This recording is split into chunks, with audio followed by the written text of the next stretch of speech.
Барыңарға бир маралай сал жайынан салам туугандар. Караңсаңыздар, волейбол оюну аябай кызуу жүрүп атат. Ассаламу алейкум, дагы бир жолу Кыргыз менен байланышта достор. Көптөн бери кызыктуу маектерди жасабай калдык, бирок бүгүн аракет кылабыз. Таласта белгилүү бир киши бар, бир инсан бар. Анын аты Нургазы. Көпчүлүк аны стоматолог деп билет.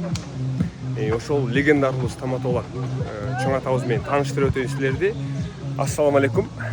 Алейкум салам, рахматуллахи ва баракату.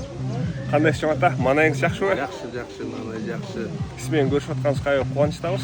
Алла разы болсун. Чоң ата, менде бир суроо бар да. Мисалы, сиздер Кошалиевдер үй бүлөсүсүздөр, Ооба. Кызыл Актер айылынасыздар. Анан ушу эл тааныйт да, мына Кошалиевдер десе эле булар спорт жагынан деги эле жакшы мыкты үй бүлө депчи. Мындай карап тура турган, көз жүгүртө турган болсок, мына неберелериңиздер, балдарыңыздар арада чөбөрө да жүрөт чыгар. Баарында тең шык бар. Волейбол десең волейбол ойнойт, футбол десең футбол, теннис десең теннис, кыскасы көз тийбесин, машалла. Анан ушундай муунду, ушундай бала чаканы тарбиялаш үчүн эмне кылыш керек өзү?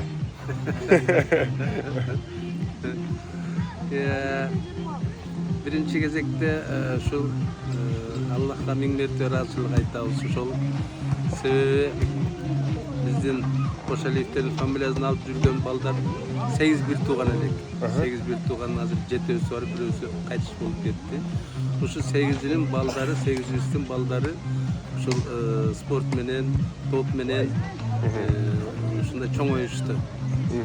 Эми сыры деле жок бунун, мен оюмча. Сыры ушул болушу мүмкүн. Биз бир туугандар өзүбүз ушу спортко, футболго, волейболго да башка спортко да кызыкчу элек да. Кызыгып, ошону сүйүп ойноп, анан багы кыргызда бир сөз бар эмеспи? Алдын көч каяка кетсе, улуу көч каяка кетсе, артын көч ошол жака кетет деп. Ошол сыңары биз ойноп жүргөндө бизди көрүп ушу балдарыбыз да, неберелерибиз да ошону улантып кеткен болуш керек деп ойлойм. Сыры балким ушуда болушу мүмкүн. Анан негизги сыры ушул сүйүш керек да, ошол өзүнүн ишин, ойногон оюнун, ден соолугун сүйүп, ошондой мамиле кылса, кетет окшойт ушу спорт жагына баардыгы. Анан булар ичпейт, чекпейт, мына дагы бир сыры, ушу баардыгы спорт менен машыгышат да. Мен ойлойм, ушу сыры ошодо болуш керек. Ушундай тарбиялоо дагы өтө бир оңой болбосо керек, себеби баягы бир нерсени үйрөтүш үчүн адам өзү дагы ошол нерсени кылып, ошондой да жүрүшү керек, туурабы? Ооба, көрүш керек да өздөрүнөн. Бул бир эле айтып мындай бол, тигиндей бол дегенден болбойт. Ошол көрүп, анан кийин аркасынан кетсе, ошол жакшы экен деп туруп, ошол жакшы таасир берет окшойт деп ойлойм мен. Керемет. Достор, дагы силер үчүн баягы карын сөзүн капка сал дейт. Дагы силер үчүн жакшы бир кеңеш алып калалы. Нургазы чоң атабыз негизинен ушу стоматология, тиш дарыгерлик боюнча дагы аябай эмгеги сиңген.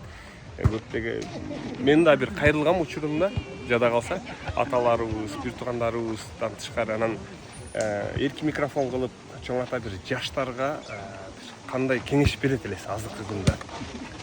Бир кыска. Ооба, азыркы күндө ушу менин сунушум эле ошол.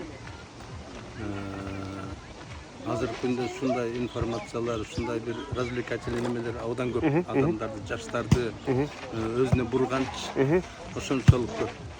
Бирок ошолордун ичинен дагы спортко кызыкса,